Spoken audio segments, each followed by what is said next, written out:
So, on this episode of Sandlot Sports, we discover what happens when you don't have an internet connection. You try to record. So we do apologize; it was a little choppy. Internet connection was going in and out, but we made it through. We previewed the SEC, talk about what the Florida Gators are going to do, talk about who's going to win, who's going to come in second, and who's going to come in third, because the SEC is probably going to get 3 teams into the college football playoff this year. We also talk about the NFC West, which probably only is going to have one playoff team. Let you guys kind of figure out who that might be. We talk about some Olympics coverage, and probably the dumbest question ever posed: will Caleb Williams be better than C.J. Stroud?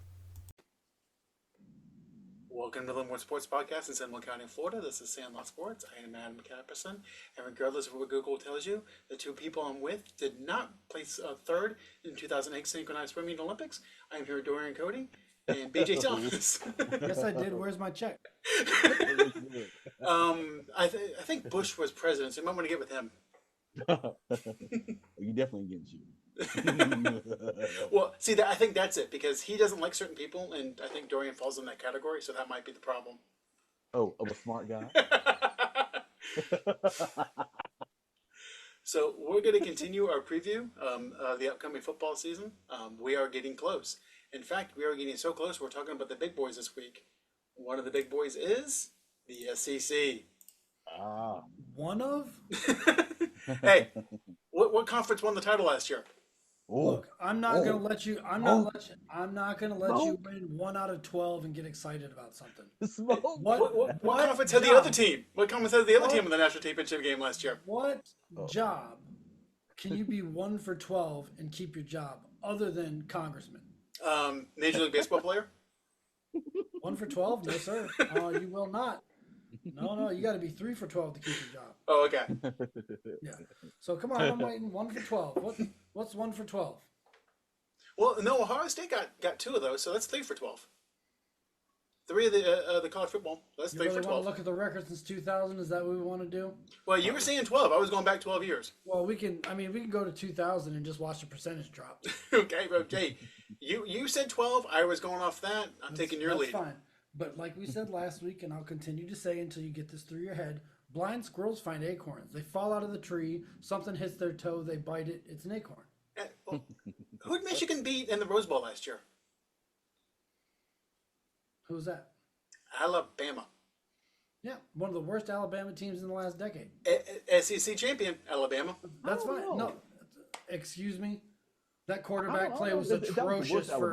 That quarterback play was atrocious for 8 weeks. We were nervous. We were like, "What is this kid gonna do?" So okay. So would you rather have Milroe or remember Blake Sims, the Alabama quarterback? I remember him. I don't remember his play. His play. He was basically. Well, I'll say this. He was there with like Lamar a Cooper, poor man's Lamar Jackson, but wasn't hitting the mark. That was Blake Sims was. It was so bad to where I think Blake Sims was the second year that Saban got there. I think second or third year. Like that's when they pretty much forced him out, and I think it was McElroy. No, McCarron. I think took after Blake Sims. That's how. Like I think wasn't he there with Lamar? Okay. So I will say this: I did not plan this. So Blake Sims was on that 2014 Alabama team that made it to the college football playoff, their first college football playoff. Okay. Lost to Ohio State, who ended up winning the championship that year.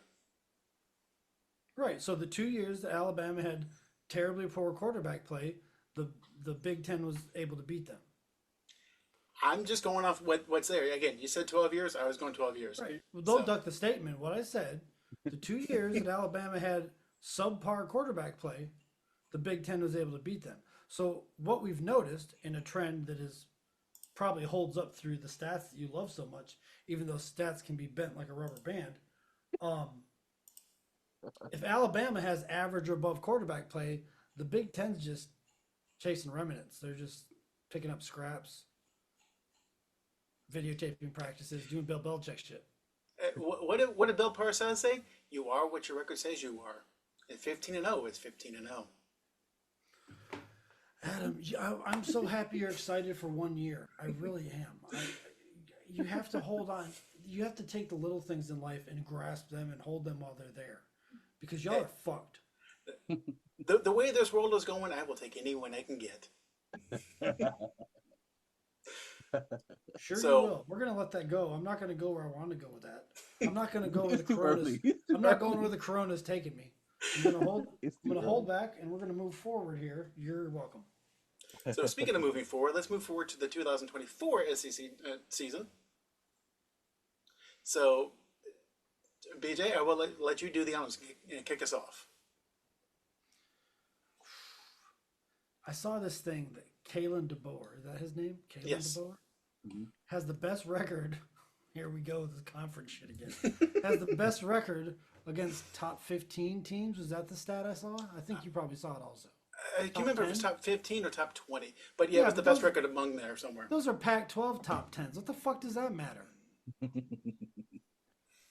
I mean, those guys fall like dominoes after the third week, fourth week of the season. Well, that's not true. They make it to like the 10th because they play each other. So he's about to get the test. He did manage to kind of save the recruiting season. So I think Alabama's going to get 10 wins. Yeah, well, that's over. There are 9.5 projection. Yeah, I think they're over. Arkansas did me good last year. I will not talk bad about Arkansas. I'm going to say 6 wins for Arkansas. And BJ's got the Hard Rock app this year to prove it. No, this is when they're going to fuck up. This is when they'll be poor.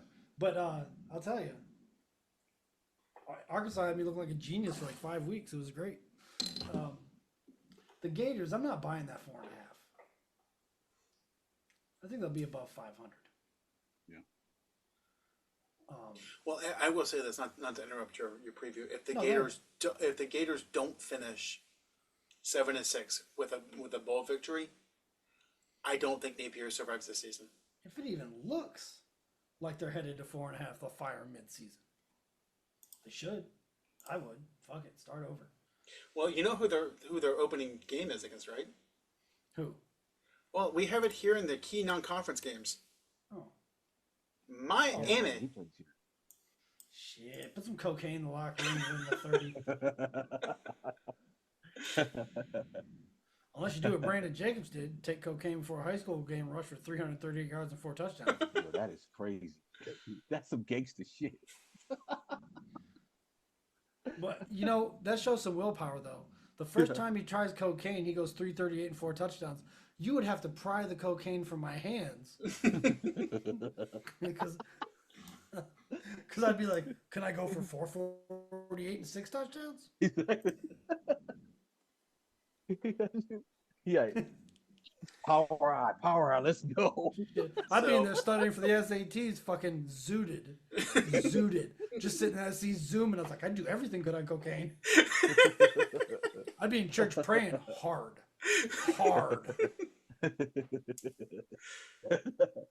What's wrong, Brandon? I love Jesus.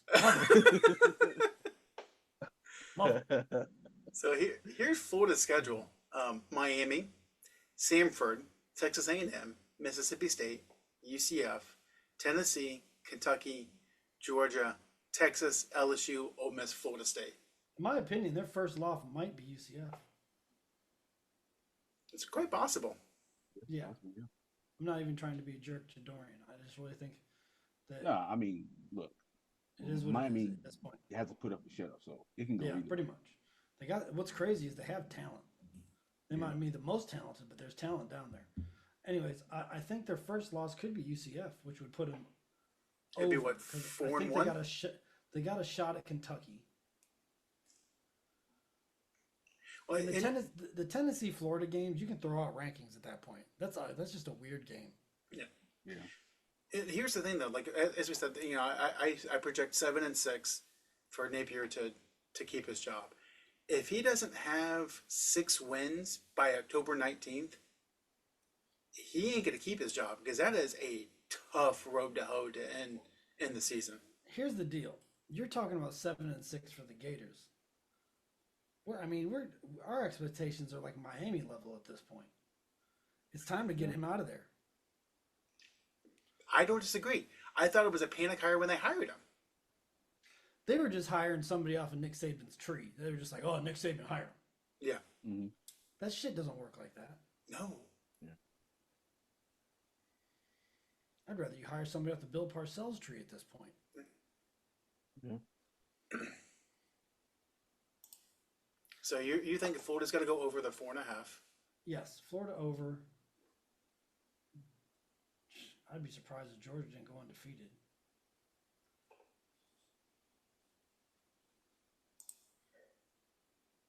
Let's pull up their schedule real quick. Well, we're never going to get through the show if we do this, so maybe I should just get down to picking who's going to win the conference. Well, let Dorian give his thoughts, and then we'll Go ahead. I mean, as far as of all the teams, right? I'm looking at LSU. So I know LSU is coming in with I forgot the new quarterback that they have coming in. Is it Nussmeier? Choose who's going to win the SEC. It's tough because I mean, it's good for me. It's going to be a toss up between Alabama and Texas. For me, I know, you know, Oklahoma this is this year. Right? I'm sorry, Dorian. You were saying something. No, no. I was just saying. I think the SEC is going to come down to Texas and Alabama. Really? Yeah, I know, right? It's like duh, but yeah, I think it's going to come down to them too.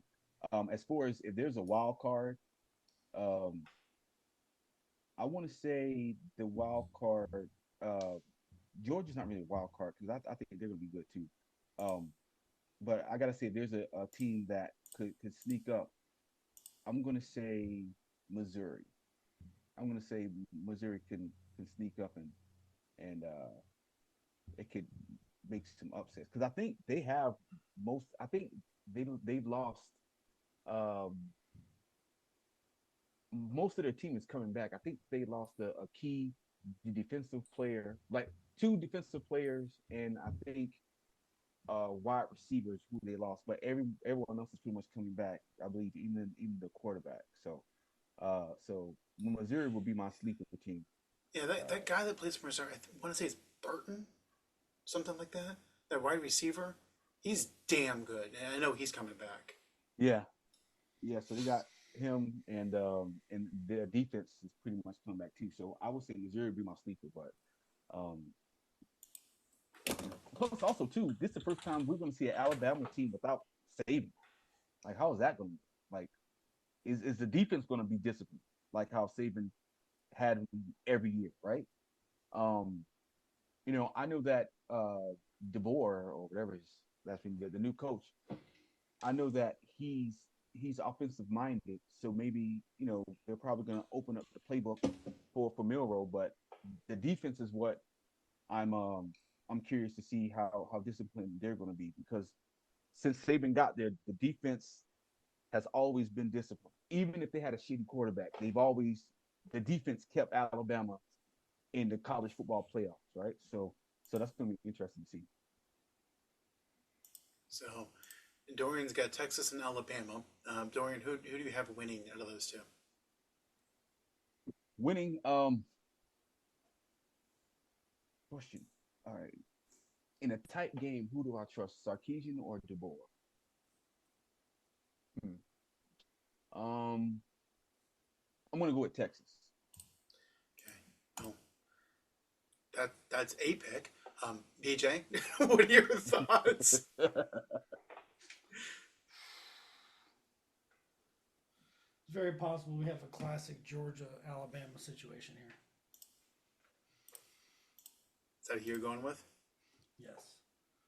And who wins? I believe Georgia's going to win that. Okay. You want me to pick a dark horse? Yeah, pick a third team. Arkansas? Tennessee. Tennessee. Oh, Tennessee? Yep. Hey, they don't have Bazooka Joe this year. Arkansas is they might complete some passes.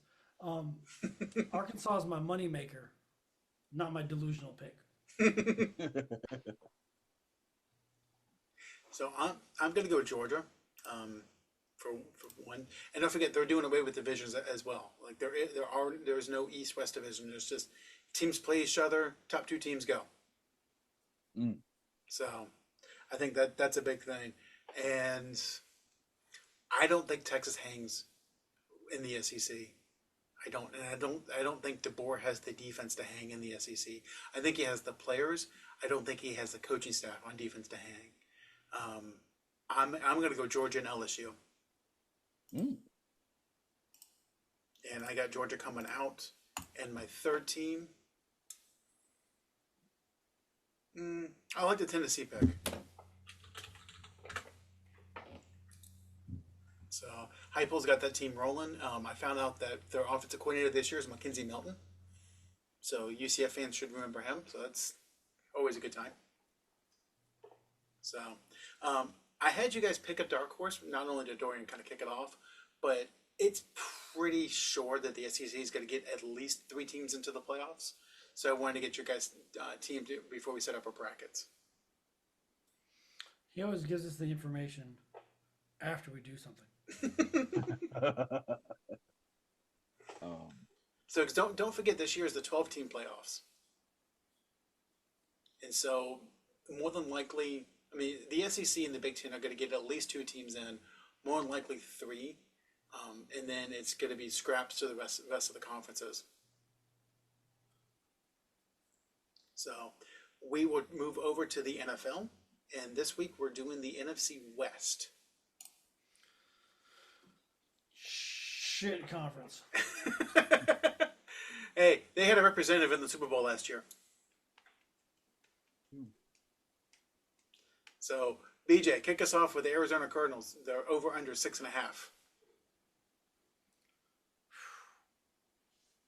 I mean, they're still relying on Kyler Murray. And if not, look who they're relying on. Desmond Ritter. I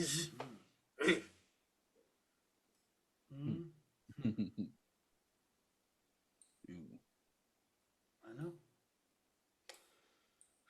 I don't know. I'm not seeing Buffalo, Rams, Detroit. That's not a good start to the season, folks. San Francisco, Green Bay. I know. So that they could very well be 1-4 after 5 games. 1-5.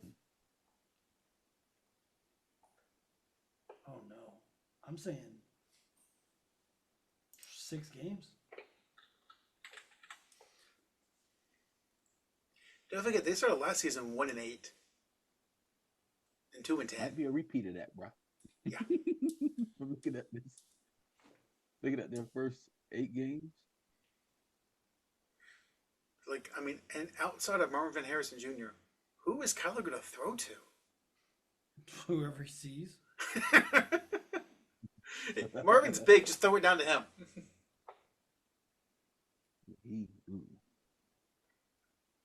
And Dorian? Yeah, so looking at their first, matter of fact, their first 10 games, Washington and Chicago are the only 2 teams that I see that them winning those games. That's of 10 games, right? Then New England, I can see them beating New England and Carolina for I'm going under. I see them getting 5 wins. Wow. Yeah, I mean, and I can't disagree with you because, again, Buffalo, the Rams, Detroit, Washington, San Francisco, Green Bay, the Chargers, Miami, they'll be lucky to get 2 of those. Yeah. I think they get 1. Chicago is a maybe. Yeah. So, I mean, yeah, 2-8 is probably their ceiling for the first 10 games. Seattle, Minnesota, Seattle again, the Patriots, Carolina. Carolina they got to go across the country to Carolina. Yeah, I'm going 5, which is still an improvement from last year, but not much. Yeah. So now we'll move over to the Rams. Okay. Okay, I'm gonna ask this question because I'm really stupid. Why was Jimmy Garoppolo suspended? Was it? I don't recall. Yeah, I don't It know. says he's suspended here. Oh, wow. Stealing money? I, well, I mean that's been legal the way he's been doing it in the NFL. I don't know. He didn't do anything to his porn star girlfriend, did Only you would ask that question. Can you? he? Shout out to Kiara Marie. But no, Kiara Mia, that's her name. But You yeah, I didn't know he was wait a suspended. second. I'm not gonna gloss over the fact that you knew the name of the porn star girlfriend. I mean, she was in the news, so But something tells me you knew her before Jimmy did. Yeah, okay. um, I can neither confirm or deny. You just did. Um, Okay, so I have the answer. I have the answer. okay. He will miss the first 2 games of the 2024 season for violating the league's performance-enhancing drug policy. Too much Viagra. He's got to keep up with Dorian's girl. Or the people that Dorian's girl works with.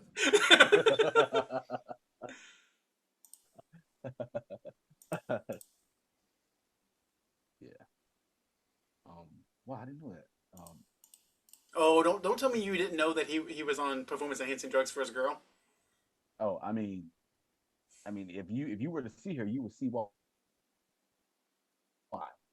So I can totally understand if that was the case. Um, I'm sure but you've seen every inch of her. here's the thing. Oh yeah, oh yeah. I'm not. Yeah. I'm not even gonna. Not even gonna deny that. So here's the thing about the Rams. So I'm hoping that Puka's sophomore season is not a bust. He doesn't have the curse of the sophomore season. Hopefully, he's still productive. Um, so as far as their receiving core, is pretty stable. I mean, still got Cooper Cup. They got DeMarcus Robinson, Tutu Atwell, things of that nature. Um, Now their defense. There's no more Aaron Donald. That's a huge Uh, loss, not just that's a hole. spiritually, but that's a large human being. That's a crater, right? So, it's just how, like, what's the scheme now? How are they gonna you know uh be on defense, man? I know that um they have Bobby Brown the third. I think Bobby Brown the third, Braden Fiskey. Like, I don't know, man. They're gonna have to get creative on defense because now teams like, oh, no, Aaron Donald, we're gonna run that motherfucker straight up the middle. You know, so so that's my main concern with Rams. However, looking at their schedule, uh, I say the first 5 games, Arizona and Chicago. So that's 2 out of 5 there. Um, I can see them beating Las Vegas. I can see them beating Minnesota. Um, they're probably going to split with Seattle. Um, I can see them beating New England. Uh, and that's yeah. So I'm gonna go. I'm gonna go 8. I'll go 8. I think Just I under can see the them eight and a making half. 8. BJ. Nah.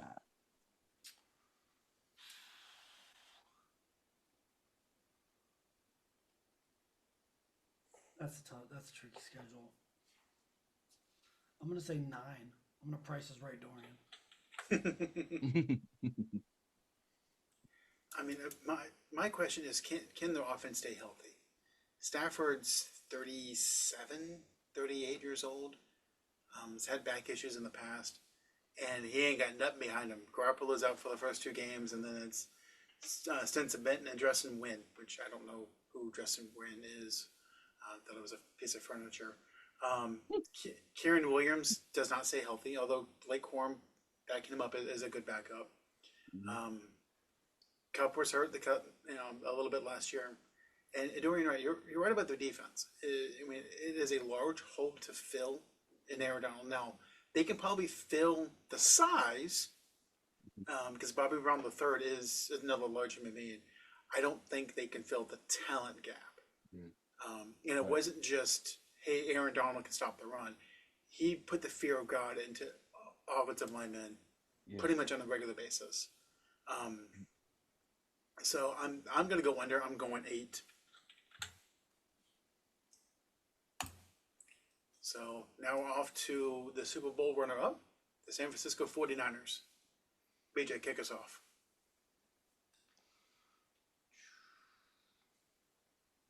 They got a nice first 4 games there. Minnesota, Los Angeles, New England, Arizona. That's a soft place to land to start the season. Solid chance of being 4-0. Potentially 5-0. And then they run into some speed bumps. Dallas 49ers always a good game. The Chiefs, of course. They know each other well now.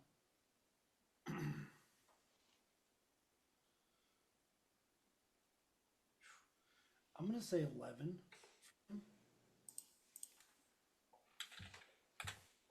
Christian McCaffrey just sprained his calf. That's not going to get a whole lot better throughout the rest of the year. It might heal up for a little bit, but he's more likely to pull it than if he hadn't. Now, does that change with the reports that they're going to trade Brandon Ayuk for Amari Cooper? They've been talking about trading him for just about everybody in the league. Yeah, so they've been talking about trading him to Pittsburgh for a couple weeks. Apparently, those talks stalled. Cleveland came in and went, okay, I'll take Amari Cooper, and that's heating up now. Of course, Pittsburgh hears that and go, oh, wait a second, don't forget about us. So we'll see. I don't know if that really changes the math at all. If I was Brandon Ayuk and they tried to send me to Pittsburgh, I'd be hot. No quarterback at all? Not even old Finger Blaster 6000? God damn. At least send me to play with Double Knuckler. Okay, Lou McKinney. Mm-mm. And Dorian?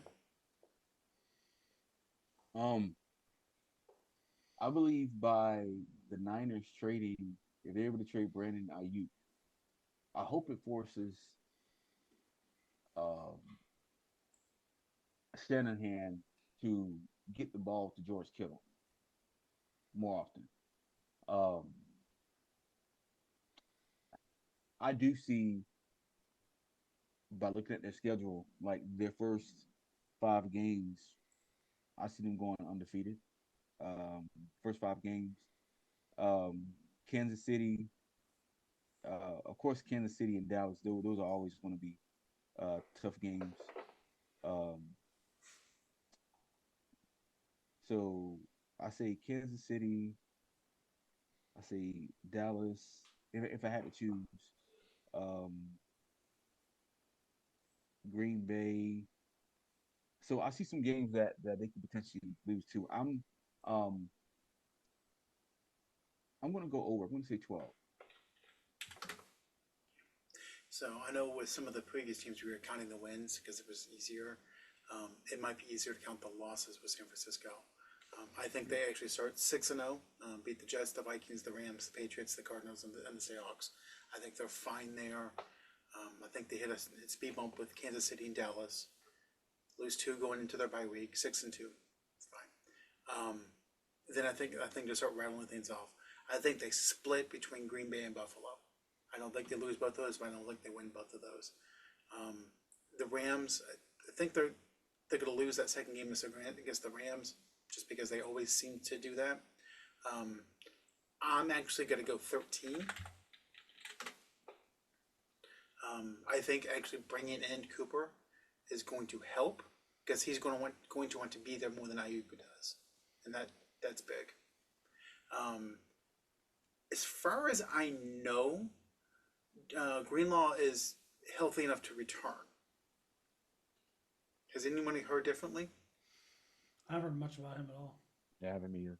So, and I'm going to pose a question to you because we like to do the what if. If he doesn't get hurt, do they win the Super Bowl last year? That's I'll tough say to this: if he doesn't get hurt, and if Shanahan threw the ball more to George Kittle, I think they win the Super Bowl. No, we don't do that around here. Ask my fantasy team. That was a tough road to hoe last year with George Kittle at tight end.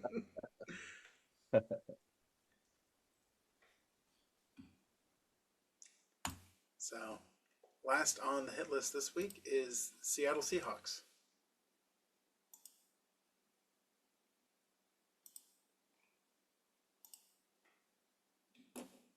To bring Kittle down.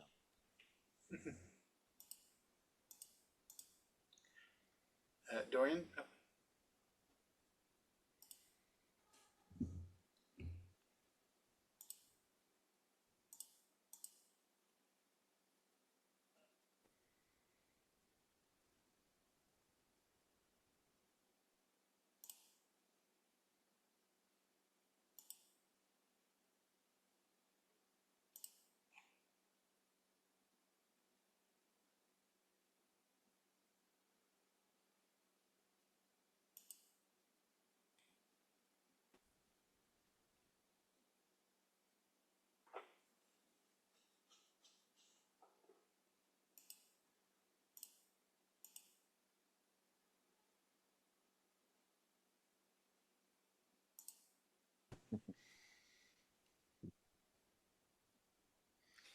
With him being the host, I'm kind of surprised it didn't take the whole meeting down.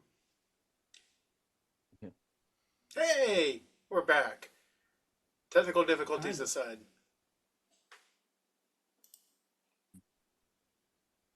I don't see BJ anymore. No.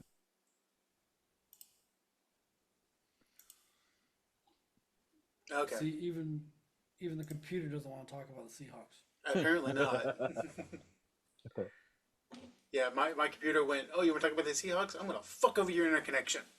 Tough.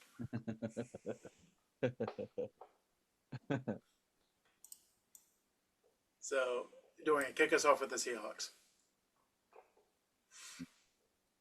All right, let's start on the pros. Okay, so they got Metcalf, Lockett, Smith, and Jigba. Um,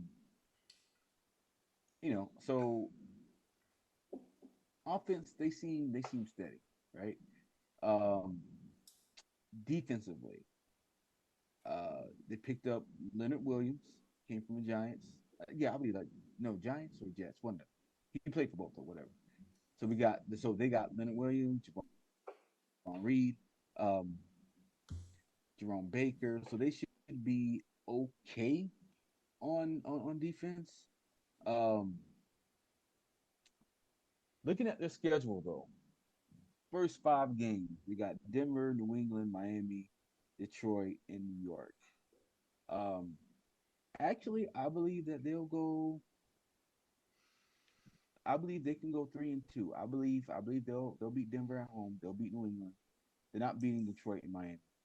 Um, and they'll get one against New York. So they'll go 3-2. San Francisco, I think that they'll split, so they'll probably win the first one at home. Um, I can see them beating Miami. I mean Atlanta. That's a toss up. Buffalo, no. Los Angeles, they'll split. Um, Honestly, I'm gonna go over. I'm gonna give Seattle 9 wins. You think they split with the 49ers? Yeah, I think they'll split. Because what happens is like every year they like when the Niners play them in Seattle is always a funky game. Like it's really close. It's close and it's an ugly game, right? So I think they'll split with the 49ers. Okay, well, I'm going to say this. Last year, they played San Francisco at home, Thanksgiving night, lost 31-13. Yeah. You want to What was the rethink your second game? statement again? Yeah. I mean, anything it can happen. I just think that they'll split. I don't. But yeah, I see 9 wins. I see 'cause like Atlanta, Arizona twice, Minnesota, Chicago. Those are 4 wins right there. And then I do think that they'll split with one with San Francisco. You got New England, that's 6, Denver 7, um, New York 8. I think Atlanta will be 9. Yeah, so I see 9. BJ. That's some confidence in a Seattle Seahawks team I didn't expect. Um, the back half of their schedule is kind of soft though. So if they can come out even 500 up to week 11, who knows?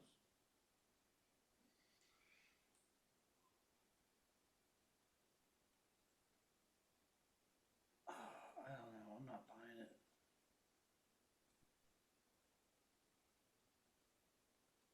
I'm gonna say 8 wins. They'll cover, but not by much. Yeah, I guess that's the thing.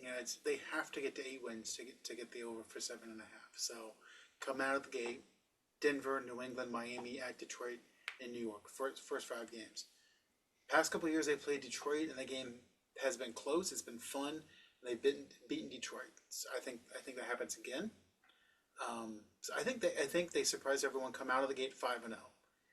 Hit a buzzsaw of San Francisco, Atlanta. So they're probably going to be 6-1 after that Atlanta game. Buffalo's a loss. Rams are probably a loss. You're still 6-3 going into their bye week. It's two more wins, and they still have Arizona twice, have Minnesota, have Chicago. I think this team looks into 9 wins.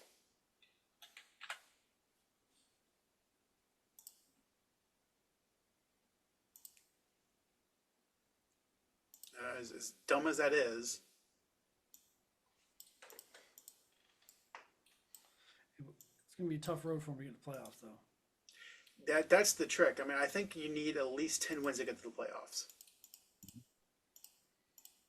and I don't see them getting 10.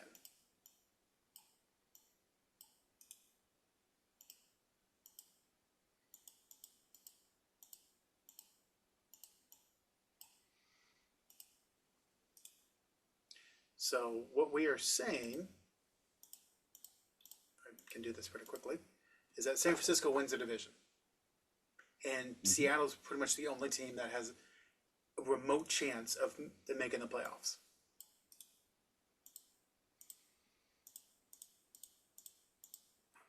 So, That feels about right. yeah. And so far, our playoff teams consist of San Francisco and Atlanta from the NFC. Yep. Yeah, Well, I mean, look at that NFC South and tell me where we messed up. I don't know. Maybe Dorian thinking Atlanta's going to be above 500. That might be where we screwed up. I forgot what the schedule is, but one part of the schedule, yeah, they got some. I mean, then the weakest division. Is it safe to say the NFC South is the weakest division? You're the only one that doesn't have the Falcons over 500. Yeah. I mean, I got them at what? What am I? 9 and 9 and 8. I got him at 10 and 7. He's got him at 8 and 9. I had him winning the division 8-9. Some NFC South shit, that's for sure. Yeah, and you notice how Dorian asked the NFC South is the worst division in football, thinking we'll forget about the AFC South. I mean, for what we predicted, like the AFC South should have all four should do better than the NFC South. I mean, Carolina is the one that stinks the most, but Dumpster yeah, I mean, fire. yeah. The Keebler elf throwing It's- the football. I'm curious to know what Carolina's going to do when Bryce Young. I mean, I'm not hoping that he struggles, but I don't see him. I don't. He's a 5'9" quarterback.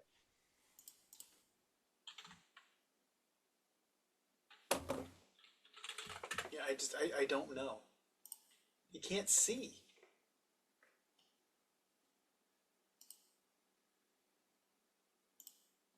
Be interesting who they draft after this year. So, well, I mean, that's our football coverage for the week. We got through it, choppy internet aside. The Olympics are still going on. I believe the USA basketball team today won by 30 something. So I know a couple weeks ago we were giving them crap because they looked like garbage. Did we change our mind, or did we just realize, oh, look, they care now? Which I think is a sad state of affairs. We can talk about that shitty basketball team all you want, or you can talk about the real stuff that is amazing to watch. Snoop Dogg? The women's 1500-meter race was awesome to watch. The 400-meter, or the men's 1500 was awesome to watch. There's a British racer and a racer from Norway that have been talking shit for a couple of years now, like in podcasts, on the radio, like verbally abusing each other, and then Americans snuck in there and won it. It was like, if you get to see the clip, you got to watch it. It's great. They just passed both of them. Put the British guy who wasn't doing as much of the talking past the dude from Norway, and then all of a sudden 2 Americans flank him and wound up getting the golden bronze. What, Shepherd and Goose? I think, is it called? It was I can't remember their name. Goose or something. They call them the Gooses Loose. It was great to watch. And then the women's 400-meter hurdles, there are 2 girls in there, one from the United States and one from the Netherlands. Mm-hmm. What is her last name? Dang it, Femke something. And I can't remember the girl's last name. She's got a hyphenated last name. And they make it look so effortless. It looks like they're jogging, and everybody else around them just working their ass off, and these guys are like 15 yards ahead of them jogging. It's nuts. It was absolutely fun to watch. So I'm looking forward to seeing those 2 go at it. They both qualified. I'll say this just to pivot back to basketball for a moment. The team that I think that's going to give the United States to make them sweat a bit is Germany. Also, too, I was going to say, because one thing that when I was watching Germany play, one thing that I like is that they do not only a lot of pick and rolls. However, Dennis Schroeder, I don't know what type of mentality he has playing international ball, but that's the Dennis Schroeder that they need in the NBA. Like, his decision making has been solid, and usually he's been careless in the NBA, careless with the ball. He's been very careful. I mean, I say Germany may give the U.S. a fit. I don't think they'll win, but I think that they'll keep it interesting. Yeah, the Magic Facebook page you belong to, the Magic fan Facebook page, is trying to figure out how to get Dennis Schroeder traded to the Magic all of a sudden. They have 3 of the German national team. Yeah. Yeah. Well, here's the deal with which that. they are balling. Well, he's allowed to be the ball handler on that team. Yeah. There's been a couple teams he's on where they kind of handcuff him a little bit because of certain players. Yeah. And that's something that gets forgotten about. He is a very underrated pure point guard. Like what a point guard is supposed to be, he's very good at it. He is not a great shooter. But if he's on a team where someone else is bringing the ball up, trying to do the facilitation, that's not where Schroeder belongs. Right. I'm sorry, Schroeder.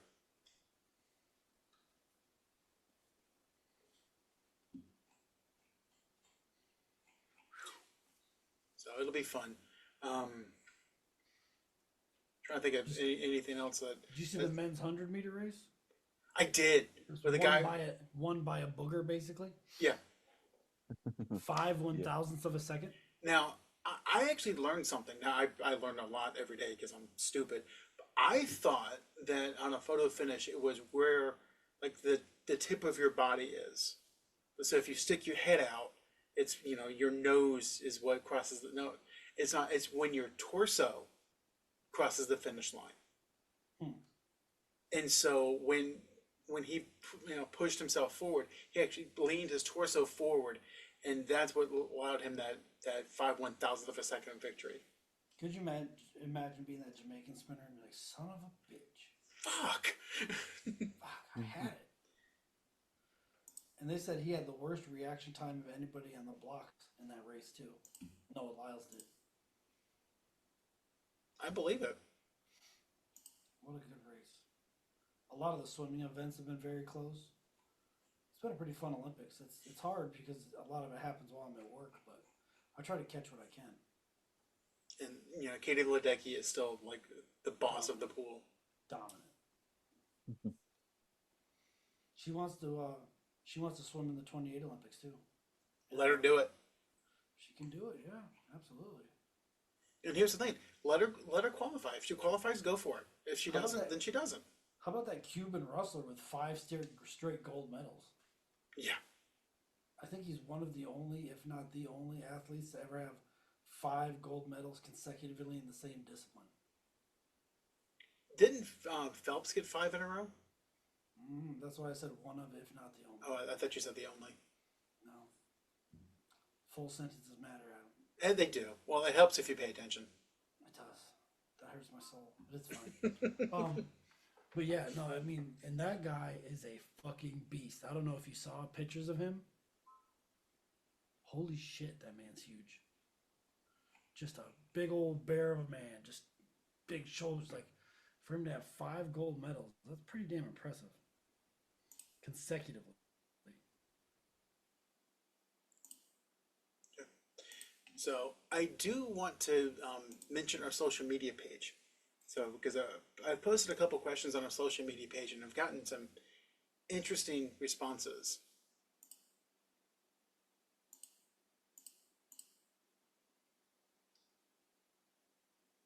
Girls do. Yeah. I didn't see a lot of the guys' gymnastics. I don't know if the timing just wasn't there. I saw a lot of the girls' gymnastics because it was on about the time I was getting home from work and stuff. Well, the girls' gymnastics are normally at night. That's why they will normally pre-record them and show them at night. Oh no, I was catching them live. Oh, okay. We had a slow week a couple weeks earlier, but it was just an absolute blast. The rotations, the explosion from these tiny little girls, 5 foot, 5'2", 4'8", and they just explode off the ground. It's so fun to watch. Yeah, and Simone Biles is probably one of the most like compact, powerful individuals I've ever seen. She's fun to watch. I caught some high diving today. Platform diving. So not your synchronized diving that you guys were may or may not have been in 2008. I'll try it, but first belly flop, I'm out. But the Chinese women in that diving contest are so good, and the announcer mentioned this. This is where I got this from. I did not think this up myself, but I noticed it when she said it. Is their tiny mistakes? It's like Simone Biles when she's doing a routine. She's doing stuff so perfect that if she makes a mistake, the difficulty is made up for that little couple tenths of a deduction. Mm-hmm. And that's what's happening with the Chinese divers. The Chinese divers are so well trained and they do such a good job in the air that if they're a little off on their landing and they splash a little bit, it pretty much washes out. Yeah, I remember I was watching the synchronized diving with my daughter, and she was like, well, do they do this at the same time? I was like, yeah, that's synchronized. It's together. She's like, oh. Then she saw the Chinese team. Like, literally, you could not see the girl in the back. They were so synced up. It's nuts. And it was like, holy shit. And then the splash is the equivalent of me dropping a rock in the water or something. It's like, oh, okay, well, no, that's impressive to watch. I've always appreciated diving because, like, yeah, the belly flop, if you screw up, could suck, or this, that, and the other. I don't think me jumping and rotating that close to a concrete platform is in the cards for BJ. I don't see me doing it. And not just jumping off, at 10 meters, so you're talking 30 feet, high dive, but when they do it backwards and they're... Well, yeah, I've done that at Lime Rock Pits. I've done that. I've jumped off 30-foot height. The height probably isn't the biggest problem, but then rotating. Well, and it's not just rotating. What I was saying was when they turn their backs to the water and they are on that board, with just their toes. Yeah. That's some calves. That's some calf action.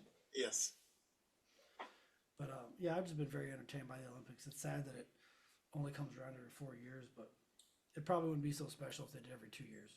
Yeah, I mean, I know they do. They alternate the winter and summer for every 2 years to keep up on that, but still. Yeah, the Summer Olympics by far is my favorite. Oh yeah. Well, because I think we can relate to the sports more. Yeah, I do like watching speed skating though, and the downhill skiing. Some of the speeds they reach on that downhill skiing is just insane. And what's the ski jump? Yeah, That's it's nuts. That's nuts. Absolutely nuts. Those guys are idiots.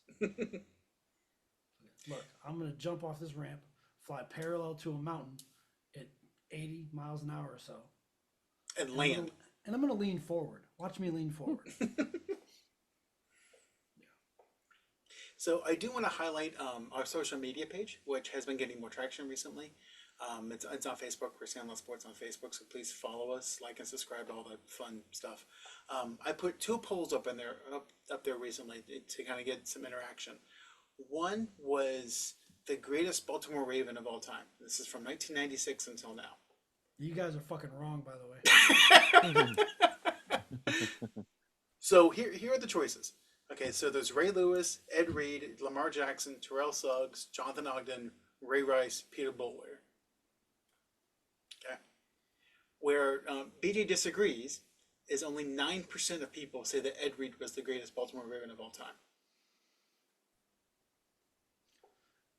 Tom Brady had "Where is Ed Reed" on his wrist brace or his wristband. He didn't have "Where is Ray Lewis." Yeah, that's tough. So the other poll that I put on there, which had an interesting result, because as we're getting ready for the football season, I asked all kinds of football fans, of the four teams to never reach a Super Bowl, which one will get there first? The Cleveland Browns, the Detroit Lions, the Houston Texans, or the Jacksonville Jaguars. You're just rubbing this one in. That poll has got 137 votes before it closed down. Not a single one of them, not even from Dorian Cody himself, was for Jacksonville. Well, I didn't answer because I'm not gonna jinx the Jags like that, so I'm gonna stay out of that. But, That's why. Plus, it would have been obvious who would have gave him the one fuck. You know what? Hey, I mean, that's what they feel, man. I mean, crazy. So, wow. I mean, hey. Ooh, quick thing I was reading while I was flipping through the sports stuff before we get off the air. Christian McCaffrey may have slipped up in an interview today and referred to Ayuk as a former teammate. Yeah, like I said, I mean, Ayuk does not want to play with them. It doesn't matter. He's under contract, and that doesn't really help negotiating with any other team. Yeah. So Ayuk doesn't want to play with McCaffrey? He does not want to play with the 49ers. 49ers. They don't want to pay him. Even though he plays games unlike Deebo Samuels. Yeah, I mean, they pretty much drafted his replacement, right? Who's hurt, by the way. Yeah. Ricky Pearsall? Yeah. We'll see. We'll see.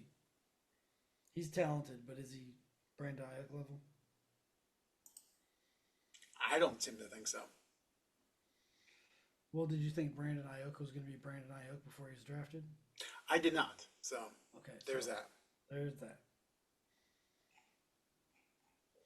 He played with Jaden Daniels at Arizona State, if I'm not mistaken. Is that correct? I believe he did.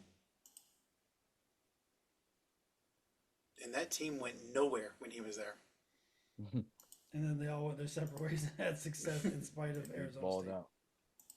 So that brings up a question. So, like, sometimes you see the opposite, but, like, teams that have just great talent on the field that can't seem to get it together.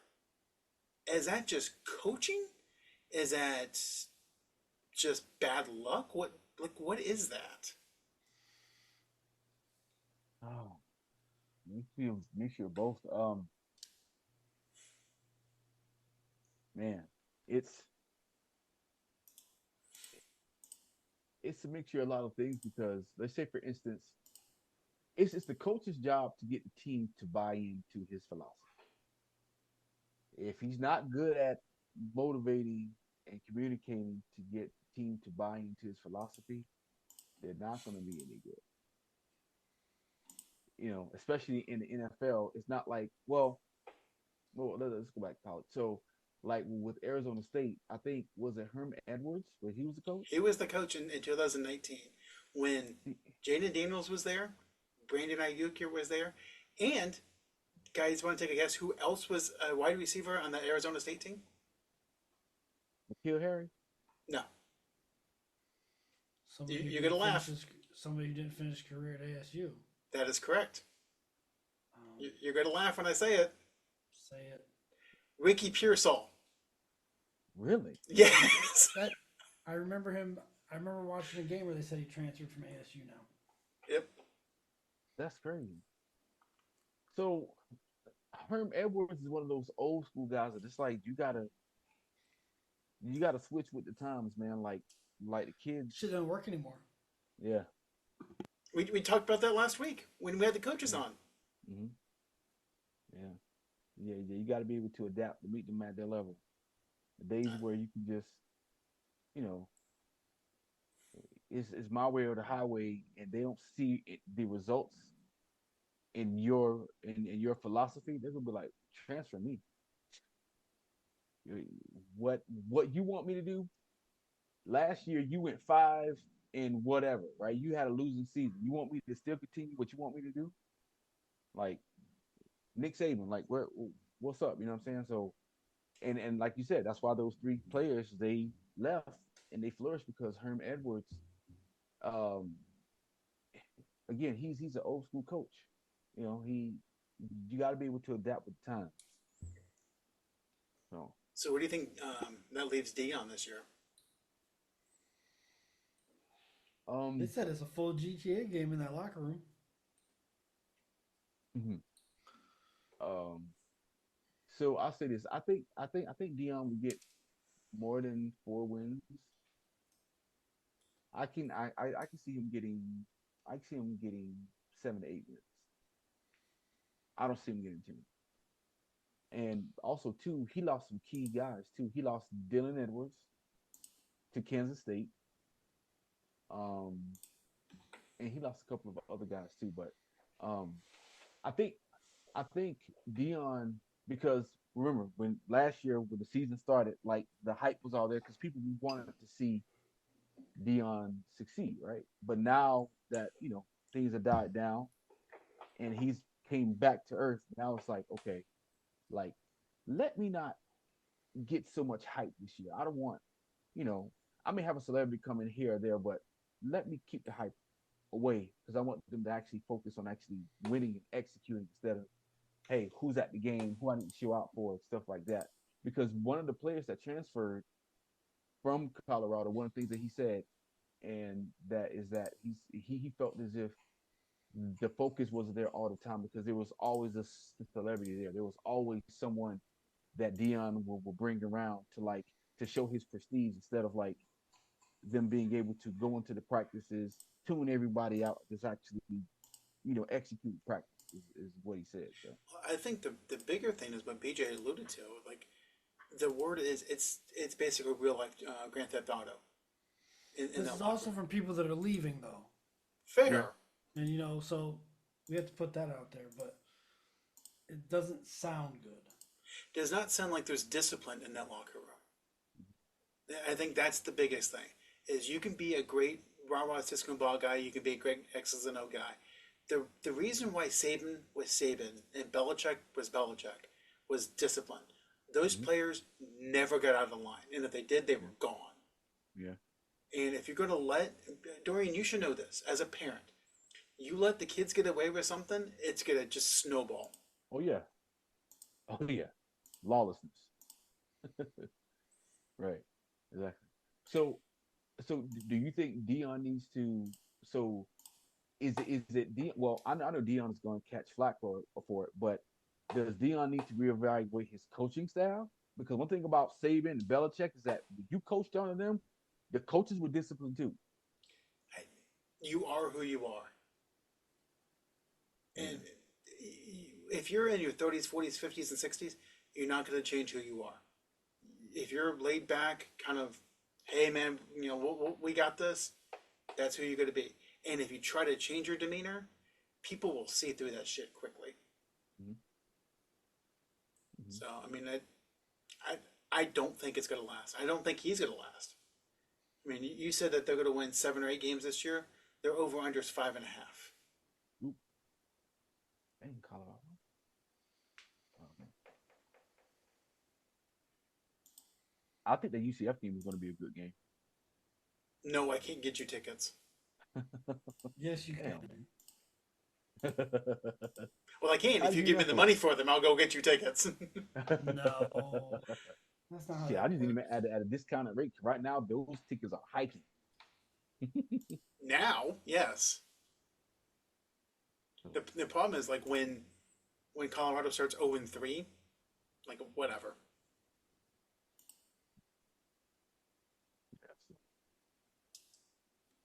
Yeah, look. I mean, looking at Colorado's schedule, look, they should start 1-0.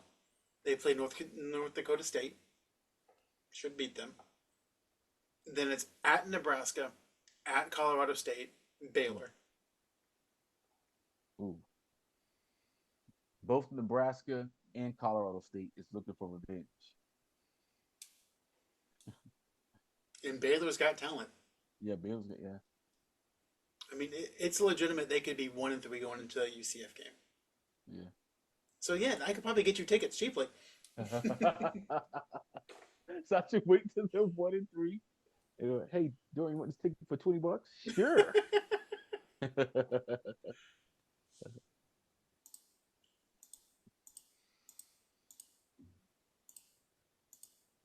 So it's going to be interesting.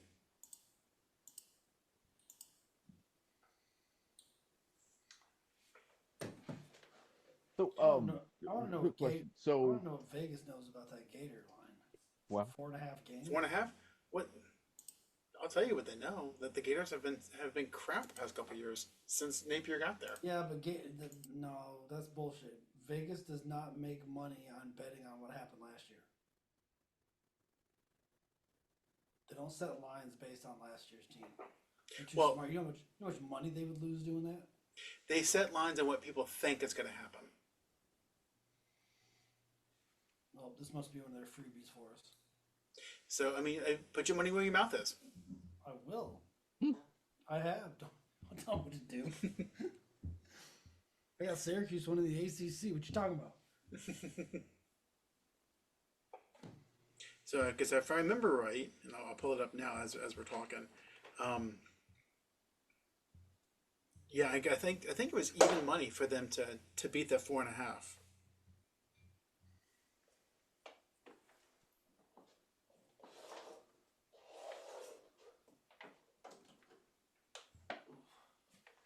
Where'd it go?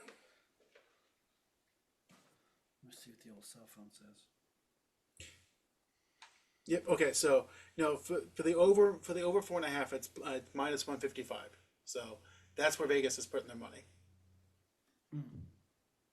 They probably don't think that 5.5 is going to get them much. That's probably what it is.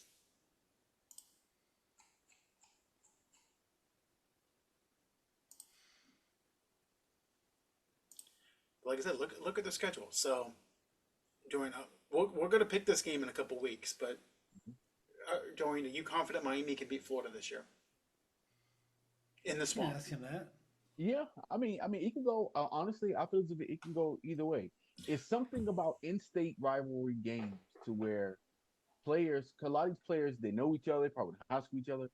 I think I'm hoping this is competitive. I mean, for the state of Florida's sake, I mean, we want to get back on that national stage to where if you play any team from Florida, no matter what conference they're in, you're gonna be in for a dogfight. So I'm hoping this is not a blowout game. I would like to see a close game, shootout. That barn burner is what I'm looking for. So yes, yeah, I believe it can go either way. So let's play that out. So let's look at the Florida 4.5. Okay, so Sanford's probably a win.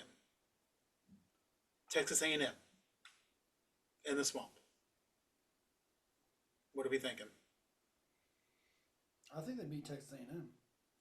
At Mississippi State. Better win that game. Yeah, they should win now. Okay, so that's three. That's three, not including the Miami game. That's three. Okay. BJ says they're going to lose to UCF. That's the first one that worries me. Yes. Okay. So BJ's got them beating Miami, beating Stanford, beating Texas A&M, beating Mississippi State. Okay, that's 4-0. So they just have to win one game the rest of the season. UCF, Tennessee, Kentucky, Georgia, Texas, LSU, Mississippi, Florida State. Damn, no Vanderbilt? Not this year. No divisions this year. Oh shit. Well, in that case, yeah, it's gonna be. Yeah, Michigan's schedule is the same way. Is they got these new teams in the conference. They broke apart the divisions. They're like, hey, guess what? Marquee team, have fun.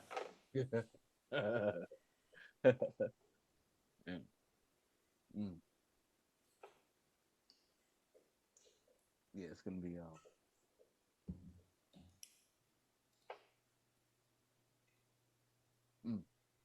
it's gonna be tough. So Notre Dame, I take it is still independent, right? Yes. Um,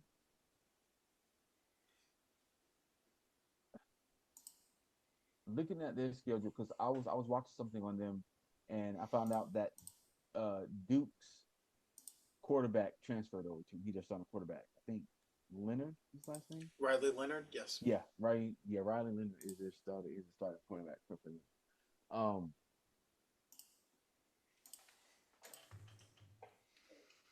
I was gonna say with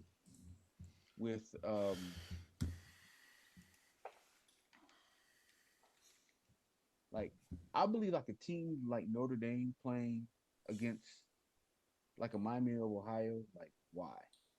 Right? Northern Illinois. Like you could have easily added um like a UCF or added like another like a Big 12 team. Because I don't think they're playing any Big 12 Well, teams on there. okay, so two things to that. Number one, this is what Notre Dame does every year. They play crap schedules every year. And number two, once you kind of get through middle of September and other teams start in their conferences, it's hard to schedule. Yeah, I'll see. That's why they're in the scheduling agreement with the ACC, because they needed opponents. Because Michigan State plays Notre Dame constantly. They're not going to play in the middle of October. They got to play Purdue. They got to play Illinois. They got to play their conference. Right. You know, Florida State's not going to play. Well, Florida State's a bad example because the ACC. But Florida's not going to play them because they got to play Georgia and Alabama and LSU. They got to play teams from their conference.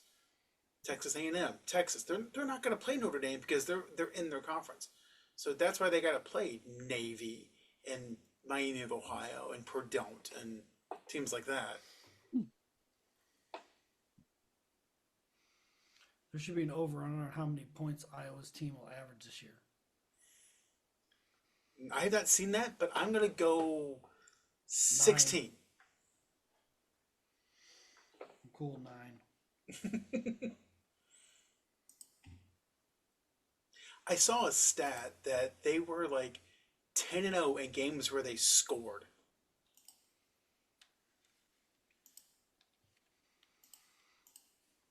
It's a pretty impressive stat. Yeah. Yeah, no, I'm sorry. And in games where they scored, they were 10-1. The problem is they were shut out twice. Sorry, 3 times. Yeah, that team can be tough to watch. Yeah, and that Nebraska game that they had on Black Friday last year, it's the line from Dodgeball. It looked like 2 retards trying to hump over a steak. Did you say retards out loud? We're going to get canceled. It's okay. All right. As long as you're okay with it, I just want to make sure I heard what I heard. That's all. Yeah. So I mean, yeah, Iowa is just tough to watch. And we'll do the Big Ten next week, so BJ can make more fun of me. It's fine. I can't wait. I'm just so sad we only dedicated 1 week to the AFC South. So yeah, we only have a couple left. We've got the NFC East, the NFC North, and the Big Ten coming up. So I was gonna save the NFC East for its own like a little block, so BJ can just cook. That'll work. That'll work. So before we sign off, I do want to reference a question that ESPN had on Friday. I was working from home and I saw them do this on GitHub because apparently they were desperate for content. They asked the question: will Caleb Williams have a better rookie season than CJ Stroud? No. No. I don't think so. And I'm like, CJ Stroud had the best rookie season ever. And you think Caleb Williams is going to do better? It's tough to buy that. It's like, I know we were struggling for content this summer, but my God, that was bad. Not that hard. Not that hard. So, well, in the coming weeks, obviously we're giving you our division picks. We're going to pick who's going to make the playoffs. We're going to give you MVP picks. Guaranteed to be wrong. Rookie of the year. Keon Coleman's going 25-1. Good value there. I think DJ may already have money on him. If not, I will shortly. So, well, ladies and gentlemen, I know it's been choppy, but this has been Sandlot Sports for the week.